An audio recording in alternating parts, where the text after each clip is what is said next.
to the September 2nd Committee of the Whole meeting. We have one item on the agenda tonight, and that's the Personnel Policy Manual. And Mr. Gabbard, would you like to lead us off this evening? Would you like me to do what? Would you like to lead us off? I know you would. I don't remember if it's you or Mr. Bonds will put it into Committee of the Whole, but whoever wants to start. The reason that I wanted to put this in, let's be clear. This, technically, this is not a council issue. This is an administrative document, and if he wanted to, the mayor could have just said, this goes into effect October 1st or September 1st, and we'd have had nothing to do with it. He was nice enough to at least bring it to us because, number one, it does a couple things. It puts a little teeth to it, gives it a little bit more support. If council was in support of it, it makes it a lot easier. Plus, when we go to the commission with this, and he can say, you know, we put this together, the department heads who this affects have all worked on this together, and council has kind of approved it, and so I think that will look good to the commission. That being said, this will be the ground rules that we have never had in our community, which is mind-boggling in itself. To think that we're in 2020 and have never had policy and procedures, that's pretty sad. But that's where we're at now, and so these will be the ground rules. And so with that, we should make sure that we have all of our I's dotted and all of our T's crossed, and that we make sure that we do this correctly, and that it's a document that whenever we do hire folks and we hand this to them, it's understood, and we can move forward on that. So for tonight, my thought is we all take and look through it, bring what questions that we have, and if there's any that we feel that, you know, we would like to see changed, or just questions that we need answered, that tonight would be that, and then that we can move forward, put this on, and have an ordinance and move forward. That's my thoughts at this point. Thank you. Thank you, Mr. Gabbard. I just saw Mr. Gary walk in. Did you want to speak this evening, sir? Whenever the time is right for the council, for the committee of the whole.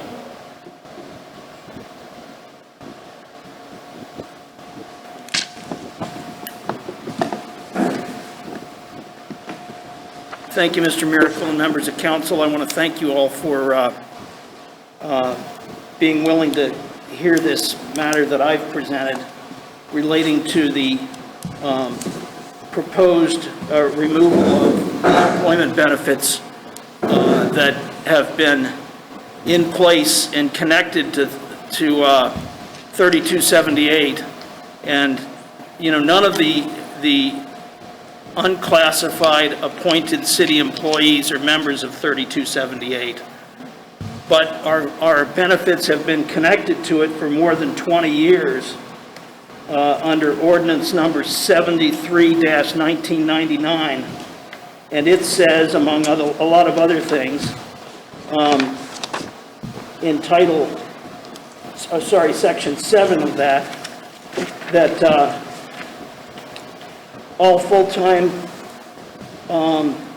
benefits for full-time employees herein, such as, but not limited to, vacation, holiday, sick leave, terminal leave, on-duty injury, and medical coverage shall be the same as those outlined in the then current contract with Local 3278, etc. And it also connects the longevity pay to it. I sent a pretty detailed, what I characterized as a employment profile. Has everybody had a chance to look at that to your satisfaction? Mm-hmm. Does anybody have any questions about that? I mean, the financial impact on me particularly will be pretty dramatic in that unless I resign Now, if this disconnection with 3278 takes place, it's going to cost me $4,386 gross in reduction of benefits, et cetera. And, I mean, I really enjoy my work here. I hope to continue to do it for a long time, but it's just hard to take that, you know, just lying down. And I guess the question is, you know, what kind of respect for me would the city or this council have for me as an advocate if I can't advocate for myself? And, you know, Keith and I do a lot. We get a lot out of the resources that we're given in the law department. These benefits have been here for 20 years, and the mayor suggests that we remove these on an emergency basis, which I don't think should be done. I think he conflates the need for the manual, which I have no doubt about. We need the manual. It's been a well-drafted document. It's been discussed by the department heads, the administrative department heads, auditor, law director, mayor, treasurer. But you don't necessarily have to cut the benefits of the classified employees in the course of doing that.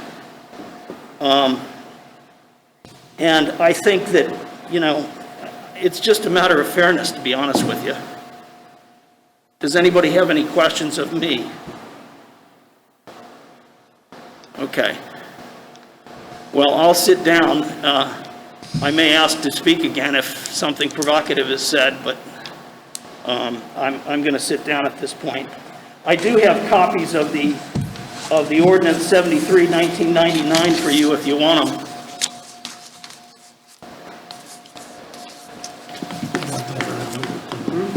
I also brought in my timesheets for the last 3.5 years because I've told you all that, you know, I put in more than 80 hours every couple of weeks, and I've got at least timesheets that say so.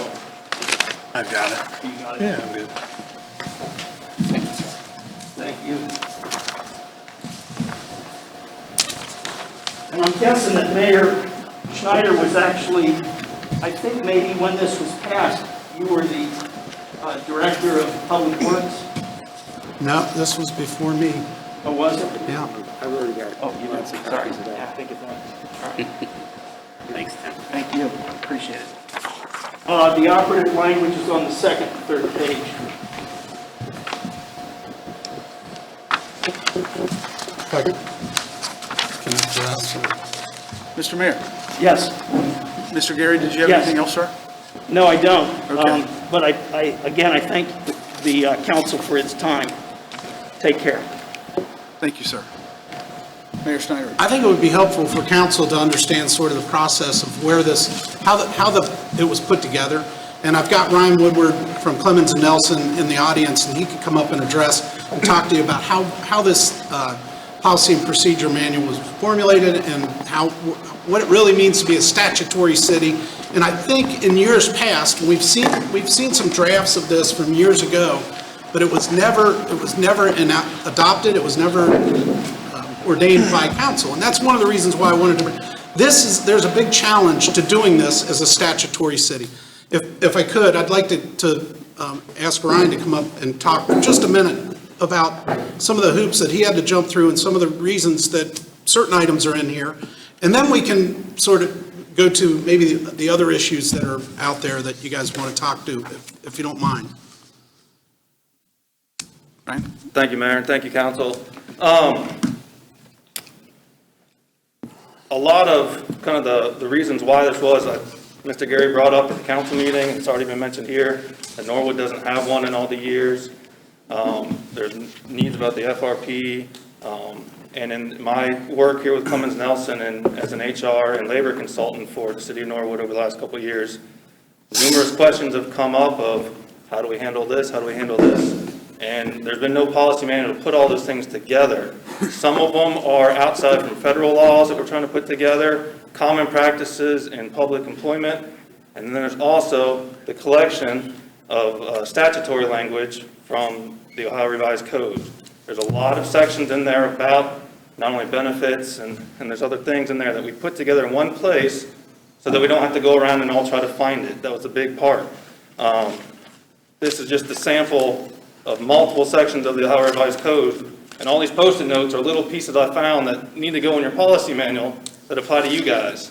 And that's one reason why there's a policy manual, so we're not aware of it. I put it all together nice, because half of this stuff isn't for you, and parts of it are.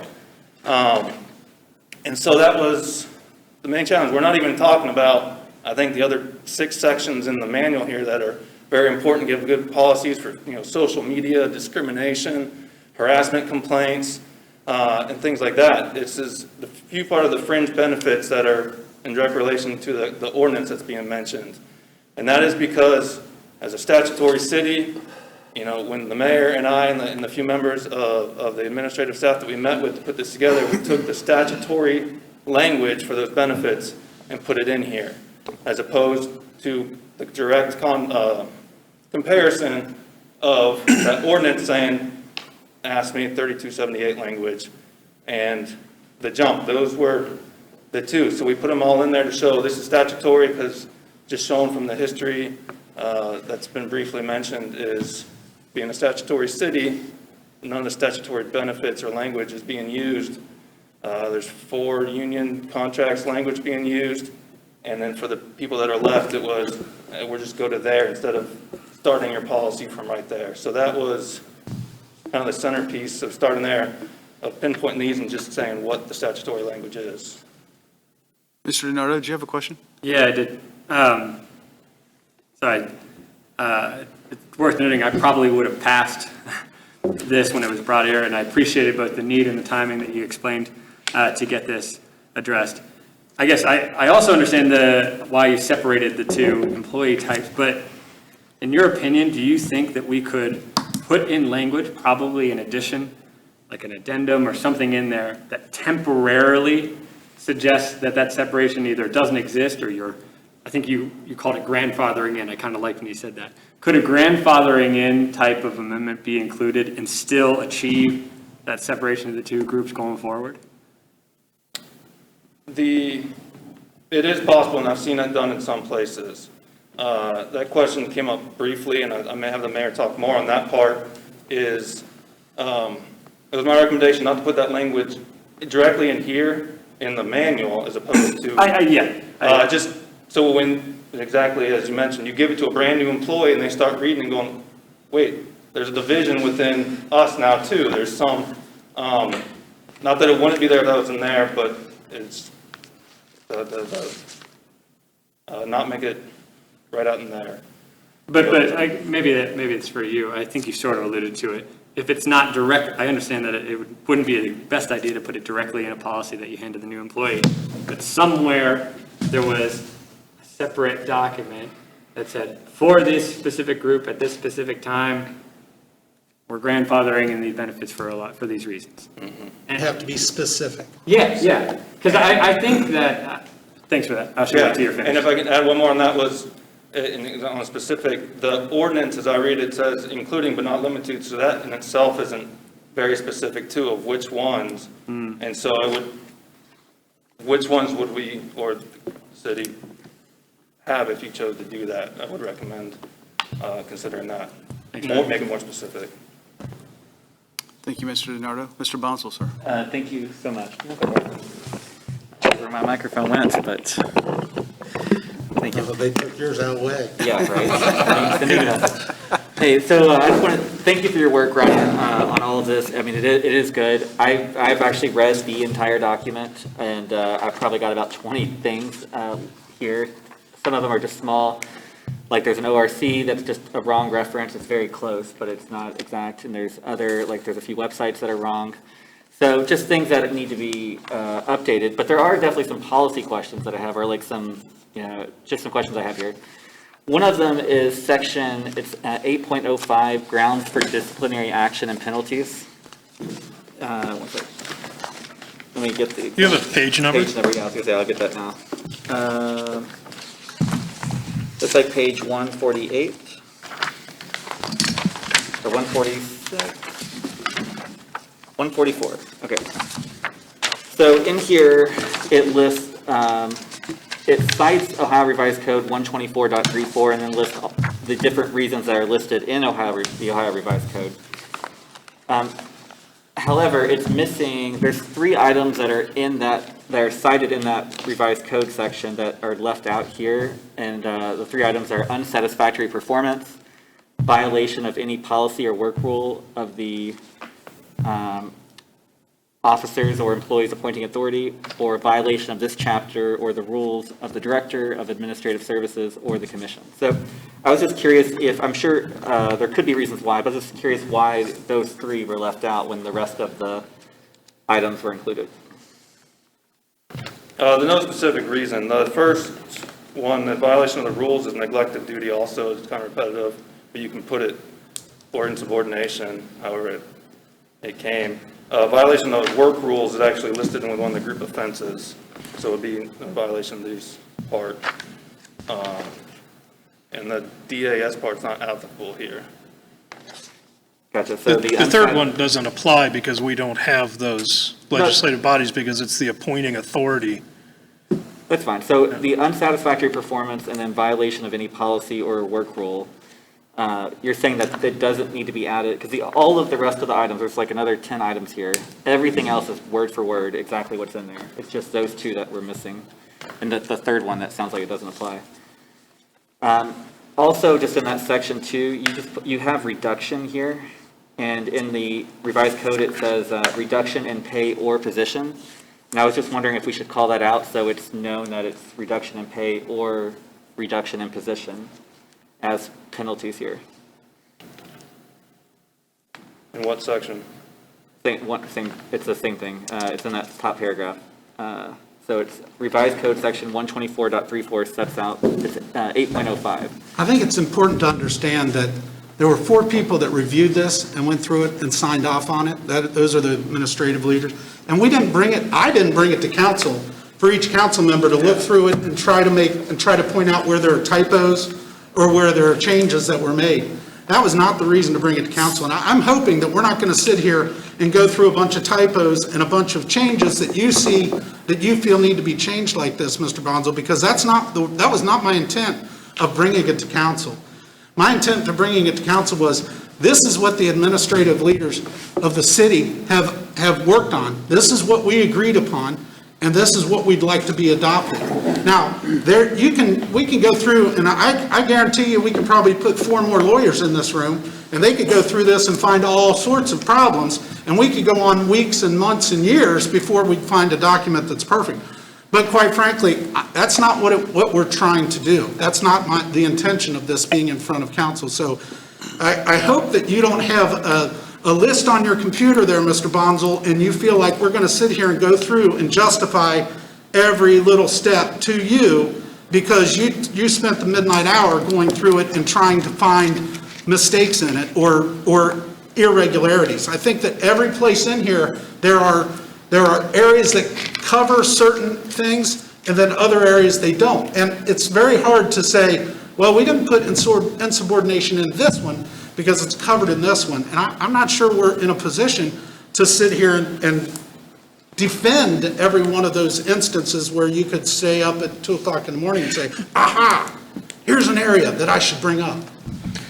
So, Mr. Bonzo. Yeah, I'll just say with all due respect, this document is, there's a ton of changes that this document brings to the city because as Mr. Gabbard alluded to, we've not had them. It's not like we're just kind of making a minor amendment to it and we're just considering it. We're making some substantial changes to how the city operates here. And so with all due respect, yeah, I think I am going to ask questions. And if you want my support for this, then yes, I'm going to ask about it. I want it to be the best document that it can be. Now, the grammatical errors that I found, the spelling errors, and I can send those to you and we can get those updated. But the policy position or the questions on that, no, I'd like to ask about it. And if you choose not to answer, you can choose not to answer. But I want to bring it to the attention. That's why we're here in committee. So, Sorry. If I may. I'd also like to point out, you brought this to council, and you wanted us to approve an ordinance based on this. So if you're willing to take that step and you're going to hear what we have to say about it, you could have chosen not to do that, but you didn't, and I appreciate that.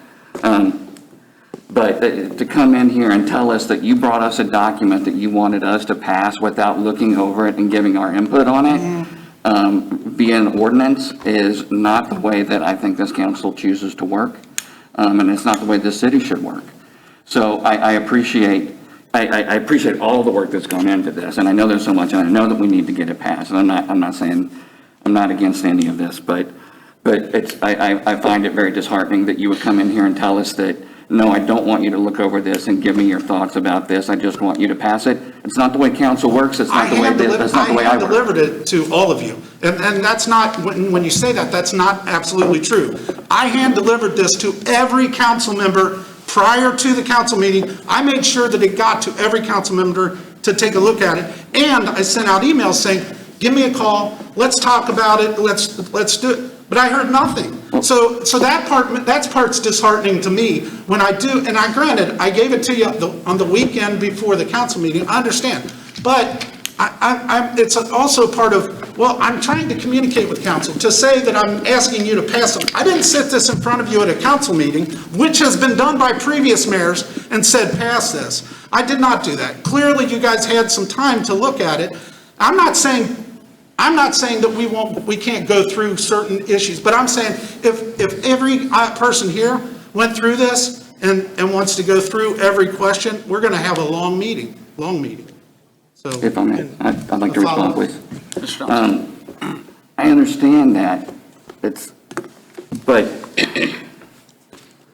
I've lost my train of thought, I'm sorry. You bring this to us, and it doesn't really matter if it was 2 days before a council meeting, 3 days before council. We're a body that acts together, so when we discuss things, we have to do it together. If we don't, it's illegal. So we didn't discuss this at the last council meeting. We chose to put it into committee so we can discuss this together. That's what we're doing. You're getting angry at the process. You've gotten angry at the processes that we do before. I understand it's frustrating that things take time. But we have to go through the processes that we have. I absolutely understand your frustration. I'm not trying to harp on it. We have to be allowed to do the stuff that we have to do, because in the end, we're going to vote yes or no on this, and we have to live with that decision. Well, Thank you, Mr. I'm not angry, and if I seem angry, I'm not angry. I am frustrated that there are times where I feel like there should be more one-on-one communication. And when I say I feel like at times council members don't even contact me because they're afraid they're overstepping some boundaries, and you can clearly talk to the mayor at any time.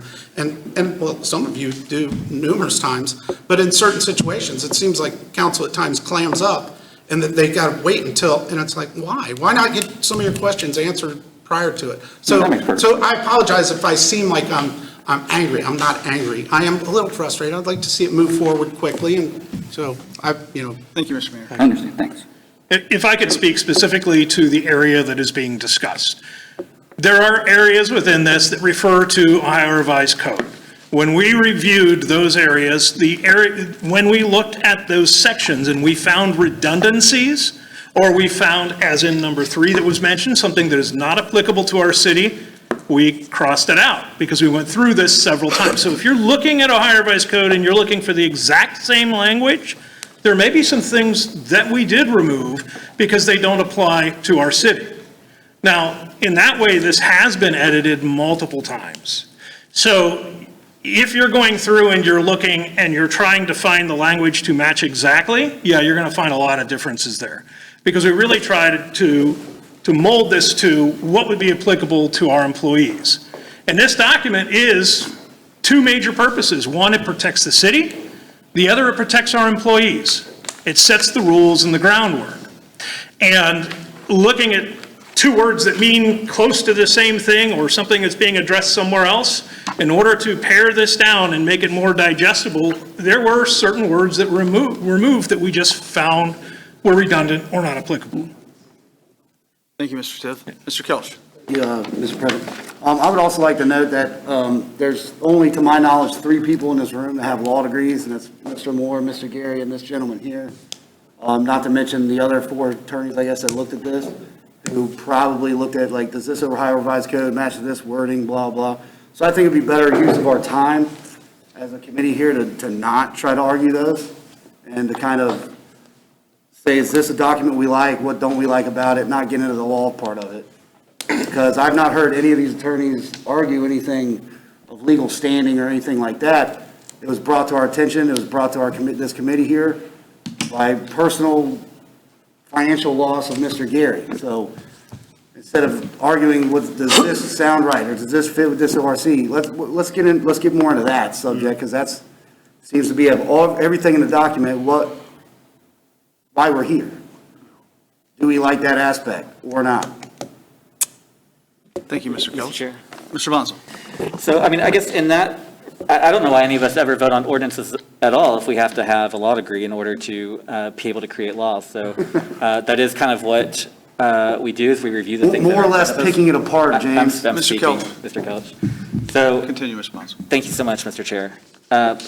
So essentially, no, there was no arguing there. I literally had a question about why those things were not included. I asked a question about it. So, you know, I still have other questions I'd like to ask. We can come back to those, though. We can talk about the fundamental issue about whether we as a council want to find a way to grandfather in, at least for certain benefits, you know, the employees that would be the most affected by this. So, you know, if we want to go to that conversation, we can. But there's still going to be additional questions I'm going to have before I vote on this. Thank you. Thank you, Mr. Bonzo. Mr. Moore. I just want to give you kind of my perspective on this, just the overall process and the policy. I think the vast majority of what is in here is good. We've gone back and forth, and I had a huge number of questions, and we kind of worked through those. And so as a document, I think it's a solid document. But the question here, there are some policy decisions in here. And, you know, by bringing it to, yes, the administration could have just adopted this, and it would apply to some extent. It would be the policy, here's the policy, here's the procedures. By putting it, attaching it to an ordinance, this now ordains it as a part of Norwood law. And it supersedes everything else that might be in conflict with it. So there are policy decisions in here, and if Mr. Gary had not come, I would have, just to let you know, those are the kind of some of the bigger ones, are the benefit packages.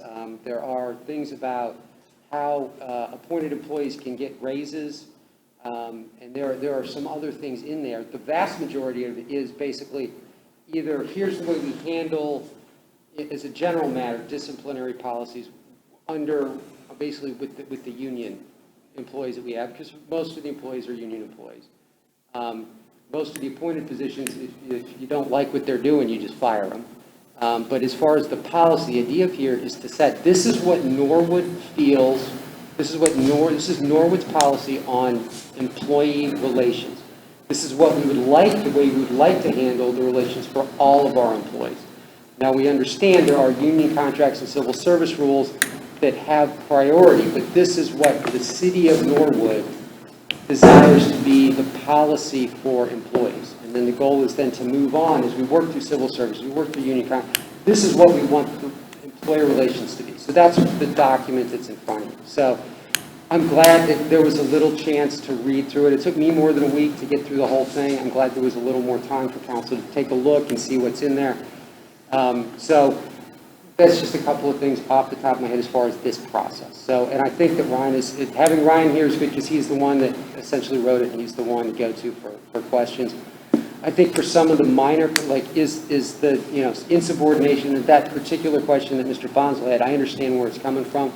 That's the kind of thing that's probably addressed, but there are policy questions that maybe more of a discussion is required. I also wanted to mention, just while I have the microphone today, that as far as grandfathering in employees, there's some difficulties in there. I did pull up today, just out of curiosity, the chief's ordinance, the chief's salary ordinance that was passed last year. And that actually says that they're, you know, the same benefits. So their benefits depend on 3278, which is a new thing. But it also says it applies to employees hired after, oh my gosh, now I've lost it. But it's after like sometime in 2018. So that it would not affect the current chiefs when it was passed by council, it would affect new ones. And so at least we can talk to Ryan, there may be a way within terms of the ordinance itself, as opposed to the policy, that might do that. But it's just something I had an idea, I haven't dug into it very deep. Mr. Bernard? So just to clarify, you're saying that we could potentially handle it within the ordinance that passes the policy manual, a grandfathering kind of thing, rather than having to make a policy around it? Right, as opposed to trying to fiddle with the actual bottom line employment policy manual, which I think I would agree is just that's kind of a difficult thing and maybe inviting trouble to do it within the terms of the manual. The other side of it is there are other alternative ways to address the issue if council wants to, and one of them would be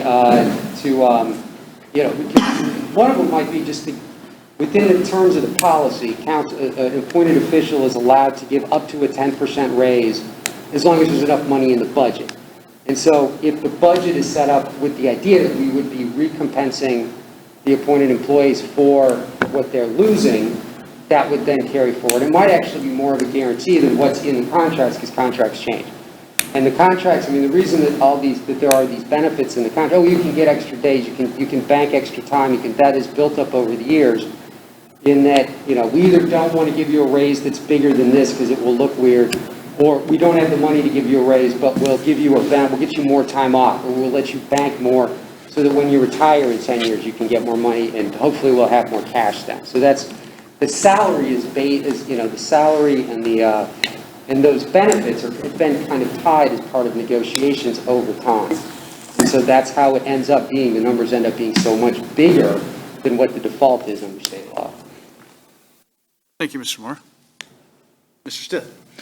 I'd like to comment as being the person who has to track all those benefits and apply them through the payroll and the benefits office, that if you're going to say grandfather people in, be very specific about the individuals that you're going to be grandfathering in for these benefits. It will get very complex and very dirty. And I'll tell you, as being someone who has 3 of those appointed people under me, I don't want any of those exemptions. We don't have to do that. I will take care of my own people. You pass this manual, I'll take care of them. And this gives me the ability to do that and do it in a fair manner, because they do work for me. They're at-will employees appointed by me. And I really don't need counsel to come in. If I have the authority that's given to me by this manual, I can run my office and I can meet my budget. And I can make sure that my people are treated in a fair and equitable manner. And if there are certain individuals that, because of special circumstances, will be more damaged by this document, then they should be dealt with as individuals and treated fairly. But I don't like the idea of a blanket thing that's going to go and affect everyone, because they work for me. Mr. Thompson? I understand what you're saying, but this in effect is a blanket thing that goes in and affects everyone, whether they work for you or not.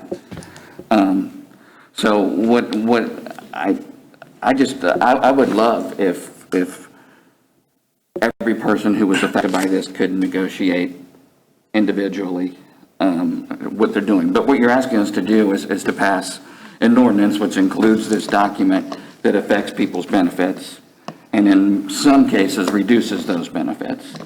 That happens without the benefit of those people negotiating with you or whomever their advisors are. They are at-will employees. They work for me and they're appointed by me.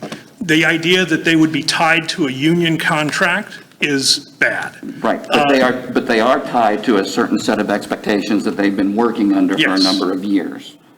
That might not be union contract. I don't have a problem that it's, in my opinion, okay, we're not tied to a union contract anymore, but there are still certain things that they expect based on their time of employment, the things that they've gotten year to year. That to me is part of an unwritten nonverbal contract. I don't know if that's legal. I'm just spitballing, but that to me is what that is a part of. So what you're asking us to do is to come in here and undo what is in that sort of nonverbal contract with our employees because I don't believe we have contracts with our And- appointed employees. And we're talking about a very small group of people, but the Yeah. majority of work for, two people sitting at this table. And the majority of actually are working for the city for less than 5 years, I would say. That's fine. I don't care that it's and- a small group of people. It's still people. Yeah, And it's still their livelihood. and I'll take care of my people. Where are Well, they I at? appreciate that you'll take care of your people, but you're asking us to pass something that, in my opinion, means that that everybody that's affected by this might not get taken care of. And that's fine. So you want to know what I want to do is I want to figure out a way to grandfather in these handful of people. I think this is fine for people who are hired after we pass this document. I don't find anything particularly wrong or egregious about this document. My hangup is in the fact that it's forcing conditions on people who have been working on other conditions without them negotiating those conditions themselves. And I would say that that would also be up to their appointing authority. That if there is an appointing authority above them that says, I don't want these people grandfathered in for reasons, then they're not going to be grandfathered in.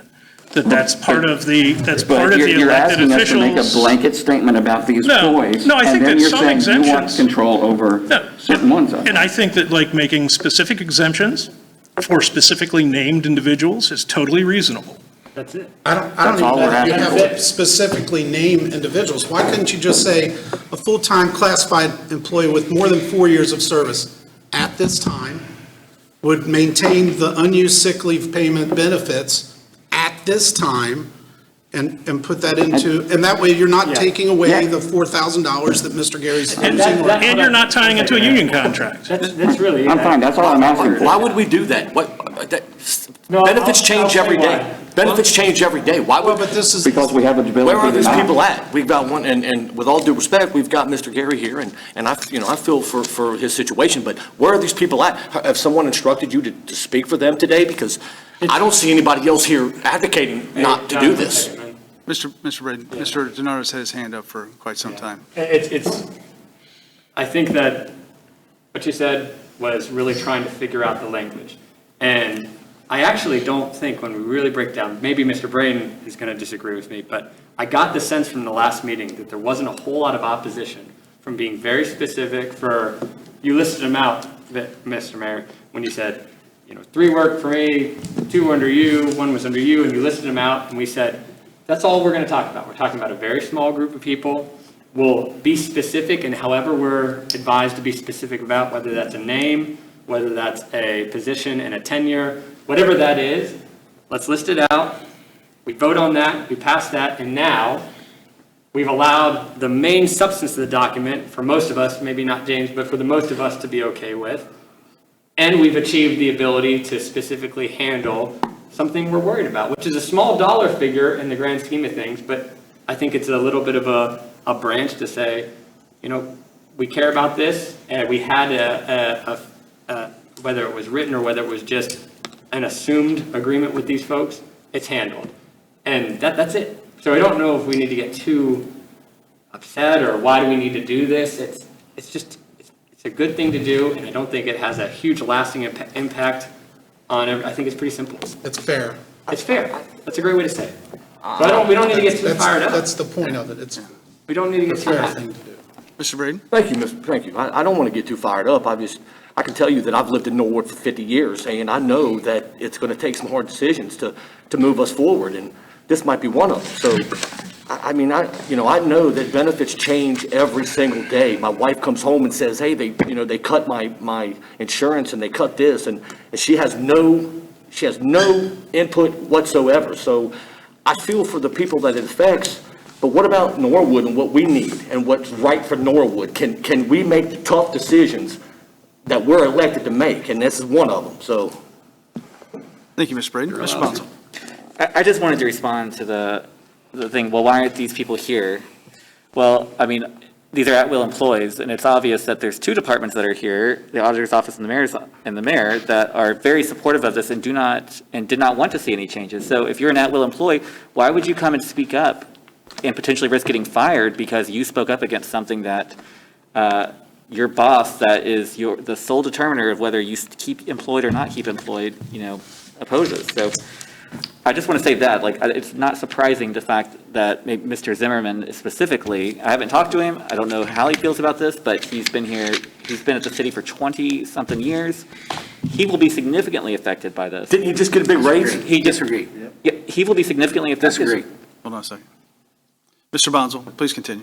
Thank you. He'll be significantly affected by this, but he's not going to come here and come tell us, like. Why not? Because again, you think he probably wants to keep his job, because right now he doesn't have the union protections that he did, because now he's serving in a management role. So. Mr. Gabbard. Let's keep one thing in check here. Mr. Stiss says they're at will point. These are appointed people. These are not career positions, or they shouldn't be. You go into this position thinking, I might have this for 4 years. If he gets elected and he wants to keep me, I might stay on longer. I've talked to 3 of the 4 horsemen. I didn't get a chance to talk with Keith, and I apologize for that. My time got away from me. But of the other 3 department heads, they all don't have a problem with this. I spoke with Mr. Zimmerman. He didn't have a problem with this at all. The only thing that he had, and it doesn't affect him, the sick time doesn't affect him. The only person this affects is Mr. Gary. That's it. That's the only one. All the other ones aren't even close to maxing out on anything, not even remotely close. So the only person it affects is Mr. Gary. Mr. Zimmerman, the only thing that he said was he thought it would be fair that at 5, you keep 3 weeks of vacation at your 5-year instead of moving it to 8. That's the only thing that he didn't think was that he thought should not change. But everything else he was okay with. And then talking, like I said, with the other 3 department heads, and I did get a chance to talk with Keith, personally, but they all said the same thing. My employees I'm good with this, as far as what we do. So I do agree that we do need to look at Mr. Gary.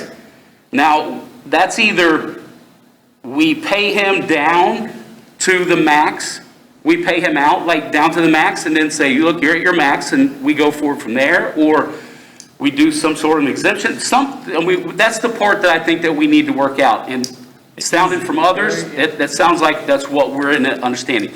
How do we go about that? Because there's only one employee that this really affects. Now, I will also say the reason Mr. Gary is at that max is because he brought a whole lot of stuff from the county, which I personally don't agree with.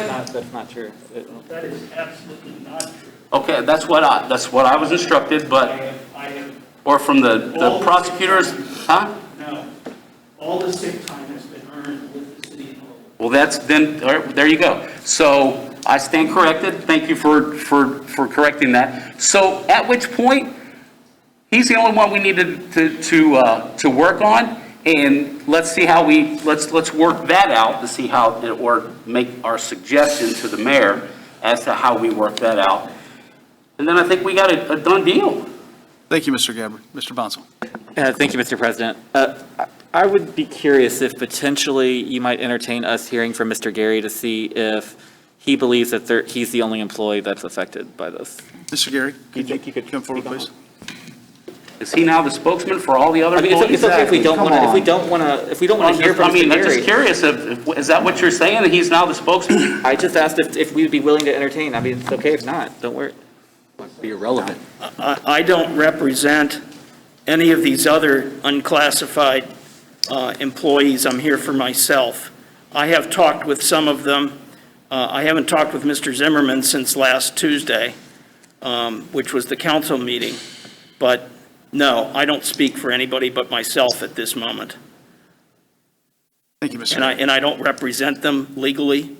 And so I'm just here to articulate my own concerns about fairness in this process. Thank you. Thank you, Mr. Gary. Mr. Brady? Oh, thank you. Refresh my memory, how long has Mr. Gary been with the city? How long have you been with the city, sir? 4 years, 8 months, and 2 days. Okay. Previous.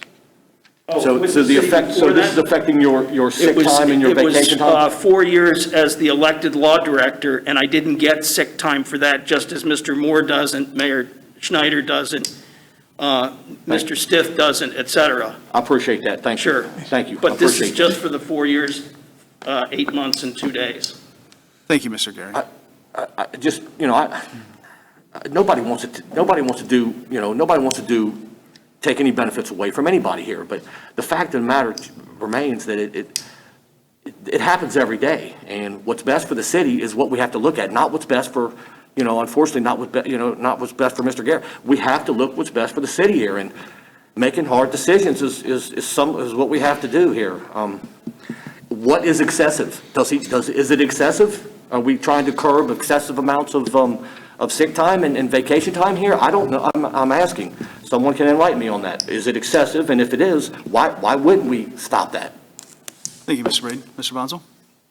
Yeah, thank you, Mr. President. So I still just find it hard to believe when Mr. Gary's been here 4 years, and we're talking about benefits that he's accrued over those 4 years, and we've got multiple other employees that have been with the city for longer. Mr. Barlow in the treasurer's office, we've got a few people in the auditor's office, and I know that the auditor's okay with this, but I still just, it would be hard for me to believe that we should customize this thing just for Mr. Gary, when there's people that have served here longer in appointed roles. I feel like that would likely be also affected. Thank you. Thank you, Mr. Bonzo. Mr. Stiff? Just 2 points. One thing, this was not created to harm anyone or reduce the pay or salaries or the take-home pay of anyone. And I think that if there is an outlier that is being harmed by this, then we need to address that. And I think that that's been brought up already, an effective way of doing it. I think the idea that there is a, unseen group of people out there that are afraid to come out and say anything is not reasonable. As Mr. Gabbard said, these are at-will employees. These are appointed elected officials. And Mr. Bonzo, I know that you're concerned about them, but let's say you decide to run against me for auditor in 3 years and you get elected. Are you going to worry about the welfare of my 4 people in my office and keep them on if you become the new auditor? No, you're going to come in and clean house. These people work because they're elected officials, get elected, and appoint them. And they stay and they work at the will of that elected official and fall under their protection for that reason. So there's a loyalty that goes on a two-way street for that. And to think that somebody's afraid to say something because they might lose their job really is insulting to those employees and to their appointing authority. So I think we should move forward. I'm not even a member of your group. I'm just here to talk on this, but you guys got a good idea. Valid point. Right? Valid point. It's really easy. I Thank you, think Mr. we don't need to go too far. I know I'm trying to sound like a kumbaya. I'm not. I'm just saying, I know most of us here, John, you might have been just convinced just then, are all on board with doing something. Let's spend the next 11 minutes that we got trying to discuss what that language should look like. I don't think anyone's really that opposed to it. We're talking a very, very small group, a very small dollar amount. It's just, you said fairness, it was a great word. I mean, the people who are in charge are seemingly pretty okay with it. So we should be okay with it. Thank you, Mr. I have a Bernard. question, Mr. Donardo. Yeah. Mr. Gabbard? I appreciate that, and that's very reasonable. But do we know what excessive, are we talking about excessive pay? Are we talking about excessive? And if we are you willing to say that this is excessive? It's a great question you asked, and I think that prior to Mr. Gary speaking last meeting, I was about to raise my hand and vote. So me about to do that says I didn't think anything in here was excessive, egregious, or that wrong, typos or otherwise. I was actually really fine with it. It wasn't until I learned that it could unintentionally, and I really believe unintentionally, impact somebody, that I thought, okay, actually, Gabby brought it up, and it was a great comment. Hey, we can take a week, we can come here, we can write some language that fixes a very specific issue, and then we're all good. And then I'll go back to raising my hand and voting for it just like I was about to. And I think, I saw a lot of head nods last meeting. I'm not going to call you out, but you all said like, yeah, that sounds pretty good. Let's not overcomplicate it, is what I'm trying to say. Thank you, Mr. Donato. Mr. Kelch? Thank you, Mr. President. Yeah, I had very similar talks as Gabby, and I too at the last meeting, wanted to see this go a different route like it is now after Mr. Gary spoke. Since then, I've had some talks like Mr. Gabbard has, and I've learned that, well, this isn't just a dollar and cents amount people are losing, it's benefits. It's what I found to be kind of an excess in benefits, as Mr. Breeden kind of alluded to. And I think that these people being tied to a union contract years past was kind of lazy at the time for the lack of a better system, as it were. I don't think we're ever going to have that clean slate of these appointees where we can just say, all right, here's the new rules. I think this is it. It's going to be rough and it's tough, but, as Mr. Gary knows, he just got a kind of a pay raise. So to me, it's a little bit of a gratuitous ask to keep all those things and to, I'm not going to knock him for fighting for himself. Everybody should, and he should have that ability. But given that pay raise and given this, how good this is going to be for the city, it's hard for me to be empathetic with that. Thank you, Mr. Kelch. Mr. Moore, you had your hand up, sir. Thank you. The question that was asked, are these fair? Are these benefits too much? So I would tend to agree that as a general rule, the terms of 3278 or any of the other union contracts, when it comes to this kind of thing, are too generous. They're more than you would get pretty much anywhere else. Now, in regards to the assistant law director, the assistant law director is woefully underpaid. He was hired at a time right before we went into fiscal emergency. We were starting with that year with a $2 million shortfall. I was not going to come in front of the city and say, you need to raise the top end of the salary range by $25,000 and pay him that. I came in and asked for not even at the top of what was in there. And he agreed to take it. But I'll say this, yes, this year he got a 5% raise. And this is the numbers that he sent you. And that was, like 4 months ago? 4 months ago, he got a 5% raise, his first increase since he started. And now what we have in front of us is going to take away more than he got from that raise. And I understand he's in an unusual situation, but I'll say this, when you're thinking, am I going to take this job, am I going to keep this job? It's not just the base pay. Those benefits factor in. And I would say that quite honestly, we can raise it to what would be fair. And actually, I think I may be requesting that in the near future. To raise it to what would be fair, what would be a reasonable top end for an assistant law director, the way that council went through and the administration went through and did some comparables and did it for, here's what search or safety directors make, here's what superintendents of public works make, here's what for those positions, because those are important positions, so is the assistant law director.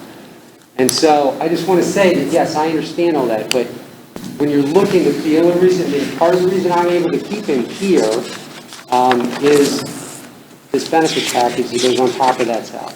So I just wanted to say that on behalf of my department, and just to let you know about the question of what is fair.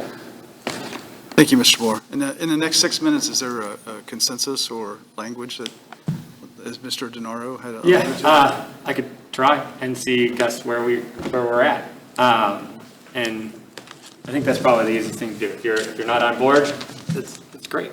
You're allowed to. And if you are on board, we can figure something out. So I don't know if this is a committee meeting, so I can speak a little less formally, but I don't know if it's making a motion or maybe a request to you, Keith, to say, could you just draft a version that's based on the things that I've said, I've heard a couple people say, of language, the idea of grandfathering, something to the effect that would allow the people affected in that list, the 3 you had, the 2 you had, the 1 you have, to get the same benefits or that monetary value that we were talking about last committee meeting, or last council meeting. You could just draft that and circulate it with knowing that, would we be okay at the next council meeting if we saw that, and this is the ask to you guys, hopefully we raise our hand and vote, would us council members be okay adopting both I guess maybe an amendment or an ordinance that you bring, and the policy that we were going to vote on the first time. You okay with that? Or? Yeah, I think that, it might need to be two ordinances just in case. One ordinance that has the language in it, as you kind of alluded to earlier, another ordinance that doesn't, that just passes this clean to cover off on those of the, on council who might want to do that. And that's a great point, because Ryan said it's a good idea to keep them separate. So I forgot about that. You're right. Right, so if we put it in the ordinance, rather than putting it in this document, I would be fine with that. And this way, you can vote or not vote. You know what I mean, Chris? Like, if you're not supportive, you just vote it down, and you can still pass the. Right, because we still recognize the importance of having this manual. This is a huge deal, and don't want to take that away from anybody.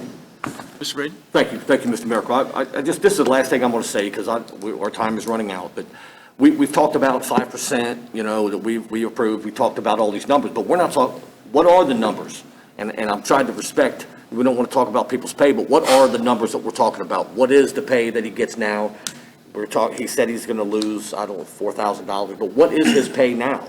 I think you sent. It was on the letter that he sent. So, but we're not discussing now, we're just going percentage, and so, I mean, it's, Yeah. we're talking about, Sorry, John, you were. and some of us are It's all excessive, within the thinks it's FRP, excessive, so. that's the key, right? I can't believe that we've got a lawyer for the price that we pay.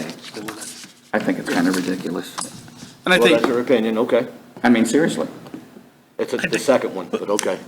Mr. Stith had a Just comment. to understand that if you make an exemption and it's within the FRP, you're not given anything additional that's not already in the fiscal recovery plan. This is budgeted the way it is right now, and all we're doing is saying for this individual, it continues to be that way. So it doesn't violate our plan at all. Thank you, Mr. Stith. Did you have your hand up, Mr. Gabbard? Yeah, just a point of clarity. So the ordinance that you're asking for is a grandfather in all current? Well, I think it's 10. Correct me if it's not. I thought it was 10 employees. Yes, that's exactly what I'm asking for. You don't even have to do all 10. It only I didn't affects ask. 4 of them. Why not say these 4 employees that have more than 4 years' service with the city? I like that. You'd be on if board we with can- that? I'd be on board with If that. we can narrow it down to the specific number or whomever they are, I don't know who they Yeah, are or there's what they're. not that many that have been there. What about the people that's here tonight that's worried about it? The other people that seem like they're not really concerned about this. Who's They're that? not here. What are you talking But there's only so many that it applies to, Okay. the maximum 4. Yeah. And most of that's those are great. minimal Just put amounts. it to those 4. That's great. There's just been one major outlier. I'm good with that. I'd be on board. Okay? Any other major issues on this? Other than that, I'm good. I know we're running out of time. I just wanted to say, other than that specific issue, I'm good with the rest of the policy as it is. Mr. Bonzo? Yeah, I just want to say, again, I feel that if somebody puts something in front of me to read and to understand, I'm going to do it, and I do not appreciate, just want to make this noted, I don't appreciate being demonized for doing that. I do have some additional questions. I'm going to reach out to the mayor to ask them. That will determine whether I vote yes or no on this on Tuesday. But there's some major policy changes in here. I mean, just the vacation time alone is a policy change. I don't know of that many employers that you're there 7 years and you still only get 2 weeks of vacation. So, Oh, I can list you a whole bunch. well, that might be so, but it's not where I work. So. All the hospitals are like, Well, gotcha. So anyways, that's why I'll bring that up and then I'll just let you know how it goes on Tuesday. Great, thank you, Mr. Bonzo. Yeah. Thank you, everyone. And we are at 7:30, so we're adjourned. Thanks.